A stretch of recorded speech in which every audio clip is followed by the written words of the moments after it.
Okay, students, yes, in the last class, we have completed worksheet number 3. And now today we have to start. In the last class, we have completed worksheet number 2. And today we have to start worksheet number 3, right? So now, what we have in this worksheet, we have some tips about prime numbers. What are prime numbers? Prime numbers are, what are prime numbers? Yes. Okay जो सिर्फ अपने ही table में आए या one के table में आए are called prime number are called prime numbers for example one is not a prime number but prime numbers start with two two two three 5 7 11 and so on right now अब आप देखिए क्या कहा गया right down the following as a product of prime numbers we have to write numbers as a product of prime numbers. So now first we are breaking this 60 in prime numbers. So here it is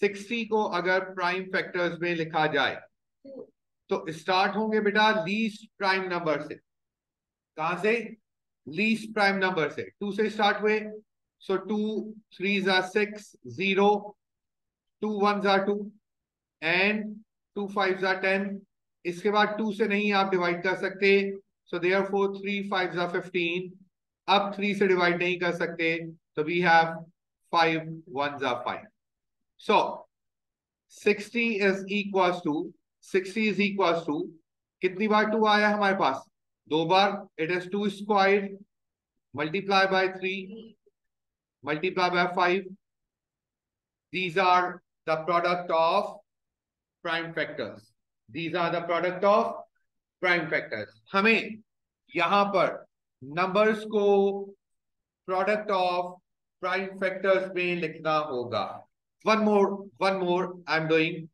like part E what we have in part E we have to break 1 6 we have to break 1 6 9 4 in prime factor so 1694 divided by 2 will give us अगर इसको 2 से divide किया जाए तो will give us 847 अब देखें 847 2 से तो डिवाइड नहीं हो सकता 2 से वो नंबर डिवाइड होगा जिसका लास्ट डिजिट इवन हो अब 847 जरा चेक करें क्या 3 से डिवाइड हो सकता है क्या 5 से डिवाइड हो सकता है 5 से भी नहीं हो सकता 7 से डिवाइड होगा तो जब 7 से डिवाइड हुआ तो 847 डिवाइडेड बाय 7 इज 121 अब देखिए 121 किससे डिवाइड हो रहा है क्या 2 से डिवाइड हो सकता है नो 3 से नो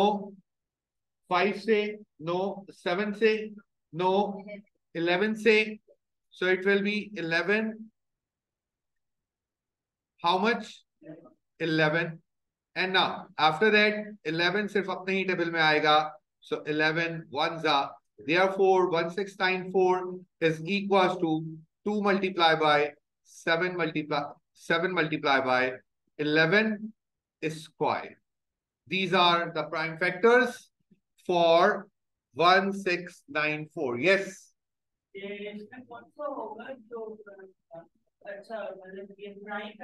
एग्जैक्टली प्राइम फैक्टर्स में ब्रेक करना है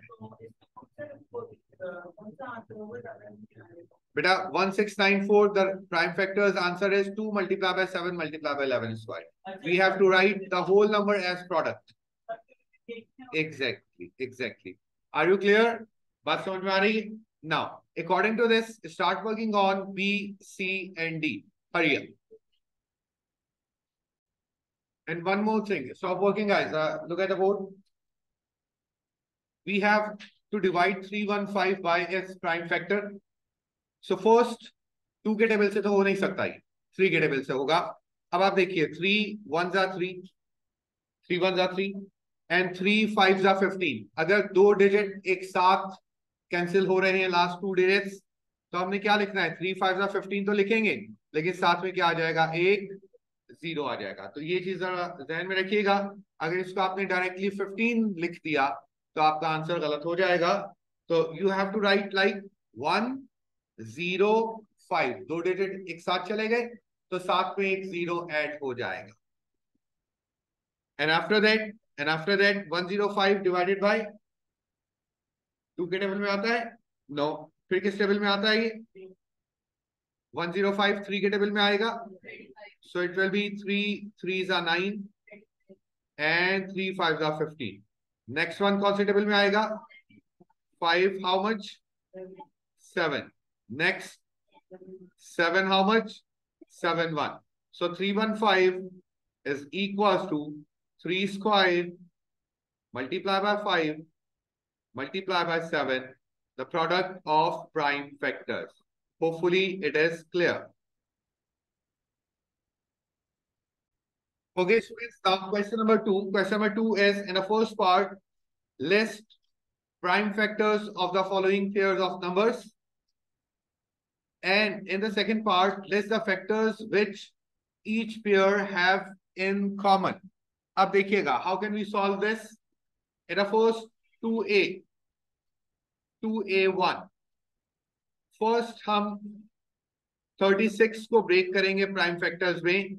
So 36, what is 2 1s are 2 and 2 8s are 16.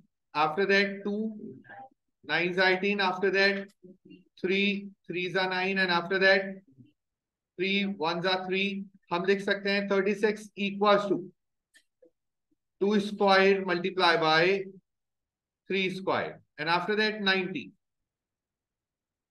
90 को break किया जाएगा, so it will be 2 4s are 8 and 2 5s are 10. Now 3 1s are 3, 3 5s are 15. Now 3 5s are 15 and now 5 1s are 5.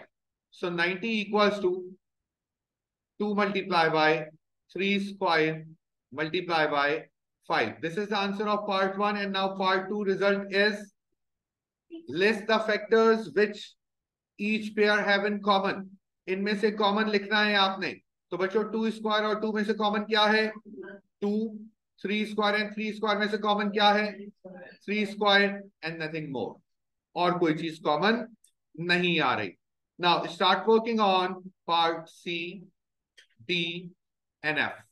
Part C D and F. Okay, अभी हमने question solve किया, list the prime factor of the following pairs of numbers.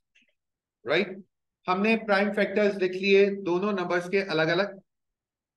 जब दोनों numbers, yes boys, जब दोनों numbers के अलग अलग प्राइम फैक्टर्स लिख दिए, इसके बाद हमने क्या किया? List the factor which each pair have in common. जो इनमें से कॉमन आया वो हमने लिख दिया। राइट, अब अगर ये कॉमन को मैं ऐसे लिखूं as answer, so it will be 3 square is 9, 9 2s are 18। अब ये जो एलिमेंट आया, ये 18 एक ऐसा नंबर आ गया कि जिसके टेबल में दोनों नंबर्स आएंगे। 18 how much is 36? 18 2s are 36. 18 how much is 90? 18 how much is 90? 5. 18 5s are 90 and 18 2s are 36. ये एक ऐसा नंबर जनरेट हो गया कि जिसके टेबल में वो तमाम नंबर्स आएंगे जिनका कॉमन फैक्टर हमने कैलकुलेट किया है। एग्जैक्टली। अब हम इसी पैटर्न को, इसी रूल को लेकर आगे मूव करते हैं। क्वेश्चन नंबर 3 की तरफ आते हैं और आपसे क्या कहा गया? In the first part, find 3 common multiples for each of the following sets of number. 3 common multiples हमें देने हैं, ऐसे नंबर्स, ऐसे एलिमेंट देने हैं जिनमें ये दोनों नंबर्स आ रहे हों और ऐसे 3 मल्टीपल हमें देने होंगे। अब आप देखिए, how can we do the first part? How can we do the first part? A1. First, अगर हम 7 तो प्राइम नंबर ही है, 7 तो प्राइम नंबर ही है।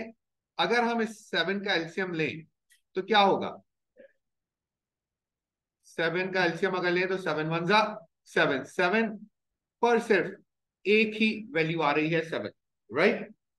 14 का अगर हम एलसीएम लेते हैं तो 14 पर क्या वैल्यूज आएंगी? 7 टू जा या 2 7 जा, हम 2 7 जा एंड 7 वन जा। सो 14 किसके इक्वल हो गया? 14 हो गया equal to multiply by 7। Common element क्या आ गया? कॉमन एलिमेंट क्या आ गया इसमें? 7 आ गया। कॉमन एलिमेंट आ गया, therefore the common element is 7। Therefore the common element is क्या थी? इन दोनों में से कॉमन, इन दोनों में से कॉमन क्या है बेटा? 7 है ना? एग्जैक्टली इन दोनों में से कॉमन क्या आ गया? 7 आ गया। अब सुनिएगा, हमें क्या करना है? Find the 3 common multiples. Find the 3 common multiples. हमें 3 कॉमन मल्टीपल्स लिखते हैं, राइट, जो दोनों टेबल्स में आ रहे हैं। अब सुनिएगा जरा, अगर मैं 3 कॉमन मल्टीपल्स लिखता हूं, क्या 7 के टेबल में 7 आता है? यस। क्या 14 के टेबल में 7 आता है? नहीं, 14 के टेबल में 7 नहीं आता, राइट। लेकिन क्या हम ऐसा लिख सकते हैं? क्या हम ऐसा लिख सकते हैं? फर्स्ट अगर मैं लिखता हूं 14, एक ऐसा मल्टीपल जो 7 और 14 दोनों के टेबल में आ रहा हो। नेक्स्ट 14 मल्टीप्लाई बाय 2 कितना होता है? 14 मल्टीप्लाई बाय 2 इज 28। 28 भी 7 के टेबल में भी आएगा और 14 के टेबल में भी आएगा। और 28 या 14 थ्री जा कितना होता है? 14 थ्री जा 14 थ्री जा 56। अब आप देखिए यहां पर जो नंबर्स बन रहे हैं, यहां पर जो नंबर्स बन रहे हैं, ये ऐसे नंबर्स बन रहे हैं जो तीनों नंबर्स को अगर हम 7 से डिवाइड करें, क्या चीज? It is 42 I think. 14 three जा 42 हियर 42। अब आप देखिए ये 3 नंबर्स ऐसे हैं, चाहे 7 से आप डिवाइड करें चाहे 14 से डिवाइड करें, तीनों नंबर्स डिवाइड हो जाएंगे। तो हमसे क्या कहा गया था? Find the 3 common multiples. ऐसे मल्टीपल्स कैलकुलेट करने हैं, ऐसे मल्टीपल्स यहां पर लिखते हैं, 3 नंबर्स ऐसे लिखते हैं कि जो दोनों एलिमेंट से डिवाइड हो रहे हैं। तो वो हमने सबसे पहले बेसिक एलिमेंट कैलकुलेट किया और उसके अकॉर्डिंगली हम आगे इसको लेकर चले, राइट। 3 ऐसे एलिमेंट्स आ गए। आगे क्या कहा गया? Describe the set of common multiple in each case. ये क्या कहना चाह रहे हैं? ये कहना चाह रहे हैं ये नंबर्स जो आए हैं ये किसका मल्टीपल है। तो हमने किसका मल्टीपल लिखा है बेटा? हमने 14 का मल्टीपल लिखा है कि 14 वन जा 14, 14 टू जा 28 एंड 14 थ्री जा 42, जो इन्होंने गलत बताया था पहले 56। इस तरीके से वर्किंग करते हुए हमें हर क्वेश्चन के 3 नंबर्स लिखना होंगे। ऐसे नंबर्स लिखना होंगे, ऐसे 3 नंबर्स लिखना होंगे कि दोनों दोनों जो नंबर्स आपको गिवन दिए गए हैं लाइक 6 एंड 15। अब ऐसे मजीद 3 नंबर्स हमें आगे लिखना है कि वो तीनों नंबर्स n नंबर से डिवाइड हो रहे हैं और उसमें से सेकंड पार्ट पर हमने स्मॉलेस्ट नंबर लिख देना है कि remaining elements are the multiple of this smallest number. Try कीजिए, अगर नहीं होता है तो फिर मैं मजीद डिस्कस करता हूं। बच्चों का पार्ट 3 देखिए, थोड़ा सा इसको मैं मेथड को एक डिफरेंट मेथड से, थोड़ा सा शॉर्ट मेथड से हम लेकर चलते हैं। हमें ऐसा नंबर चाहिए, क्या चाहिए हमें? हमें एक ऐसा नंबर चाहिए जो 4 से भी डिविजिबल हो, जो 8 से भी डिविजिबल हो और जो 12 से भी डिविजिबल हो, राइट। अगर हम कहते हैं इट मींस वो नंबर बड़ा होगा 12 से, सबसे बड़े एलिमेंट से, क्योंकि डिविजिबल होना वो नंबर 12 होगा या 12 से बड़ा होगा? सही है। तो अब आप देखिए पार्ट 3 में क्या है। अगर मैं कहूं वो नंबर 12 है, अगर मैं कहूं वो नंबर 12 है जो कि सबके टेबल में आ रहा है, क्या ये 4 के टेबल में आ रहा है 12? यस और नो? क्या 12 8 के टेबल में आ रहा है? नहीं आ, 8 के टेबल में नहीं आ, राइट? इट मींस 12 नहीं हो सकता। 12 से आगे चलो। 12 टू जा कितना होता है? 24। अब 24 को चेक करते हैं, क्या 4 से डिविजिबल है? क्या 8 से डिविजिबल है? क्या 12 से डिविजिबल है? तो बस पता चल गया वो नंबर क्या होगा, 24 होगा, जो कि सबसे डिविजिबल, जो कि सबसे डिविजिबल है। तो 24 मल्टीप्लाई बाय 2 मल्टीप्लाई बाय 3, ये तीन ऐसे नंबर्स हैं जो कि तीनों से डिविजिबल है। और ये मल्टीपल किसके हैं? और ये मल्टीपल किसके हैं? 24 के मल्टीपल है। बात आ रही है समझ में? बात आ रही है समझ में? इसी तरीके से जरा देखिए अगला part, part 4, stop working. Number 5 होगा या 5 से बड़ा होगा? नंबर 5 होगा या 5 से बड़ा होगा? अब सुनिएगा, क्या 5 2 के टेबल में आता है? मतलब 5 तो हो ही नहीं सकता। तो 5 से अगला नंबर पिक करो, लेकिन मल्टीपल पे होना चाहिए। तो 5 टू जा 10, ठीक है। क्या 2 के टेबल में 10 आता है? क्या 3 के टेबल में 10 आता है? नहीं आता। तो इट मींस 10 भी नहीं हो सकता। आगे चलो। 5 3 जा 15, 5 3 जा 15, क्या 2 के टेबल में आ रहा है? नहीं आ रहा। 15 नहीं आ रहा 2 के टेबल में। मजीद आगे चलिए। 5 4 जा 20, क्या 22 के टेबल में आ रहा है? क्या 23 के टेबल में आ रहा है? क्या? फिर रुक गए क्योंकि अब 2 के टेबल में तो आ गया, 3 के टेबल में नहीं आया। मजीद आगे चलो। हम कहां तक पहुंच चुके हैं? 5 4 जा 20 तक। अब मजीद आगे चलते हैं। अगर हम 5 5 जा 5 5 जा 25, फिर 2 के टेबल में नहीं आ रहा। मजीद आगे चले। 5 6 जा 30, क्या 30 2 के टेबल में आ रहा है? क्या 30 3 के टेबल में आ रहा है? क्या 30 5 के टेबल में आ रहा है? यस। तो इट मींस पता ये चला पार्ट 4 में 30 एक ऐसा नंबर होगा जो सबसे डिविजिबल है। अब 30 से मजीद आगे चलते जाओ। 32 जा and 33 are 90. This is part A, and the part B is 30 because these are the multiple of 30. आ रही है बात समझ में? इस तरीके से हम डायरेक्टली कर सकते हैं इन क्वेश्चंस को। बेटा पार्ट 3 के पार्ट में 24 मल्टीप्लाई बाय 3 इज 72, ये करेक्ट कर लीजिएगा जरा। अब आइए student, next question. Next question is highest common factor का क्वेश्चन है। Question is highest common factor. सुनिएगा, एक क्वेश्चन मैं सॉल्व करता हूं, फिर मजीद आप लोग कीजिएगा। Stop working all of you. In the A part, in the A part सबसे पहले हम एलसीएम लेंगे किसका? 64 का। कौन से टेबल से? 2 से। 2 3 जा 6 and 2 2 जा 4. Now 2 how much? Now 2 how much? Now 2 how much? Now 2 how much? Now what is 2 1 जा? क्या हम लिख सकते हैं 64 किसके इक्वल है? 2 पावर 6 के इक्वल है। 2 पावर 6 के इक्वल है, ठीक है। अब yes,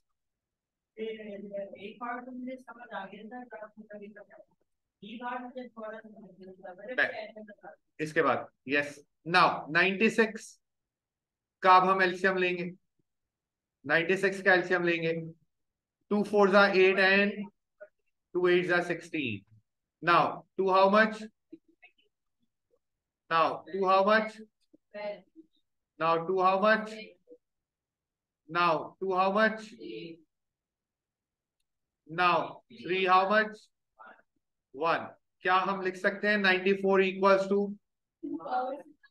2 power 5 multiply by 3? 2 power 5 multiply by 3, क्या ये लिखा जा सकता है?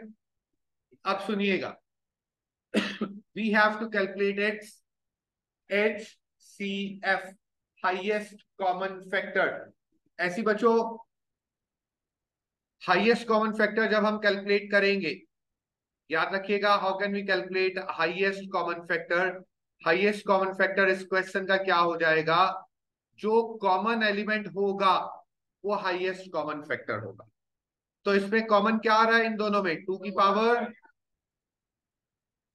5 इज कॉमन, और कोई चीज कॉमन नहीं आई। हमने लिख दिया the HCF of 64 and 96 is 2 power 5 which is equal to 32 लिखें या 2 पावर 5 रहने दें, तब बोथ आर करें। HCF कैसे कैलकुलेट करना है वो मालूम हो गया। According to this, start working on BCNE. Okay, students, now question number 5, and question number 5 is we have to take LCM.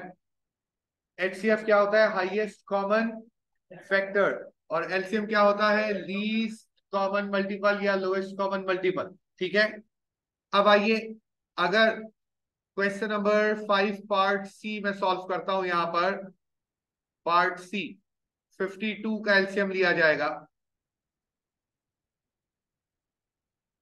52 को उसके प्राइम फैक्टर्स में ब्रेक कर रहे हैं हम। ये जो बोलते हैं ना एलसीएम, ये एक कॉमन लैंग्वेज में बोल तो देते हैं, लेकिन हम इसको क्या कहेंगे आपसे? 52 को उसके प्राइम फैक्टर्स में ब्रेक कर रहे हैं।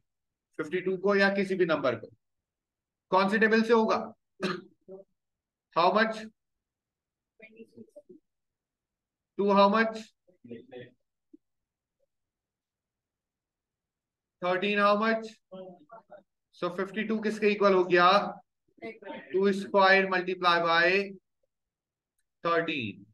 किसके इक्वल हो गया जनाब? 2 स्क्वायर मल्टीप्लाई बाय 13। नेक्स्ट पर चलते हैं जनाब अब हम, और नेक्स्ट जो आ रहा है दिस इज 78। अब 78 को इसके प्राइम फैक्टर्स में ब्रेक कर रहे हैं हम। 78 कौन से टेबल से जाएगा? 2 3 जा 6, 2 9 जा 18, नाउ 3 1 जा 3 और 3 3 जा 9। Here it is 13 1 जा 13, 78। क्या रिजल्ट आया? 2 मल्टीप्लाई बाय 3 मल्टीप्लाई बाय 13। बात आ रही है समझ में? Now we have to take LCM of the given values. अगर हमें HCF कैलकुलेट करना हो, HCF बता सकता है कोई? It is 2 multiply by 13। HCF क्या हो जाएगा? 2 मल्टीप्लाई बाय 13। और LCM क्या हो जाएगा? याद रखिएगा, HCF कैलकुलेट करते वक्त हम कॉमन एलिमेंट पिक कर लेते हैं, मतलब मिनिमम वैल्यू पिक कर लेते हैं। यस मैडम, ये एलसीएम HCF लेते वक्त मिनिमम वैल्यू पिक कर लेते हैं। एलसीएम लेते वक्त हमें हाईएस्ट वैल्यू पिक करना है। कैसे? सुनिएगा बेटा, 2 स्क्वायर और 2 में कौन ज्यादा है? 2 स्क्वायर, तो 2 स्क्वायर। 3 एंड नथिंग में कौन ज्यादा है? 3। 3 एंड नथिंग में कौन ज्यादा है? 3। तो साथ में क्या आ जाएगा? 3। 13, जी हाँ, तो ज्यादा वैल्यूज पिक करते हैं हम, right.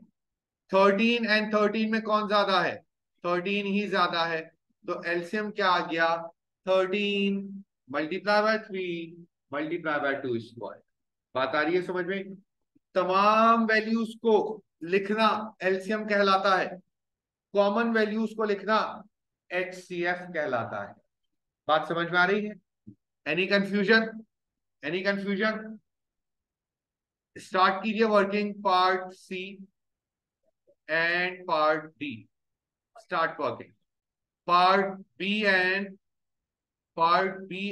Part D. Start working now students. Question number 6, question number 6, yes, here stop working, just look at the board.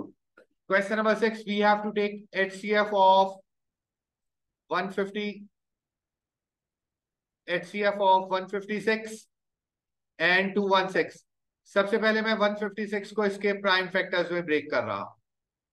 Now जरा मुझे 2 7s are 14 and 8s are 16. Again 2 3s are 6 and अब 3 से 1 and अब 13 से 156 के prime factors क्या आए? 2 square 3 13। अब चाहिए हमें प्राइम फैक्टर्स किसके? 216 के। बताइएगा क्या होगा? 2 1s are 2, 2 8s are 16। दोनों एलिमेंट एक साथ चले गए तो दरम्यान में क्या लगा? 0। अब क्या है? 2 5s are 2 4s are। अब क्या है? 2 2s are 2 7s are। अब क्या है? 3 9s are। अब क्या है? 3 3s are। अब क्या है? 3 1s are। Any confusion? Is this clear? अब आपने लिखा 216 के फैक्टर्स को क्या है जनाब? 2 क्यूब इंटू 3 क्यूब। हमें क्या लिखना है in the first part? HCF। Yes, please, please, please.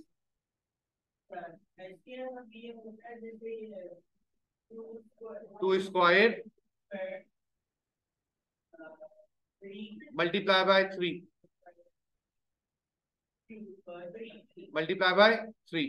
बस बस बस ठीक है। मींस HCF में हम क्या करते हैं? कॉमन ले लेते। HCF में क्या करते हैं हम? कॉमन ले लेते हैं। अब आप देखिए इसका part B. What we have in the part B? कहा गया hence write 156 over 216 in its lowest term। हम क्या करेंगे? 156 के फैक्टर्स को ऊपर लिख दें। 2 स्क्वायर 3 13 और 216 के फैक्टर्स को नीचे 2 क्यूब 3 क्यूब। अब कर दें आप कैंसिल। 2 स्क्वायर से पावर हट गई, 3 से ये पावर हट गई। आंसर कितना आया?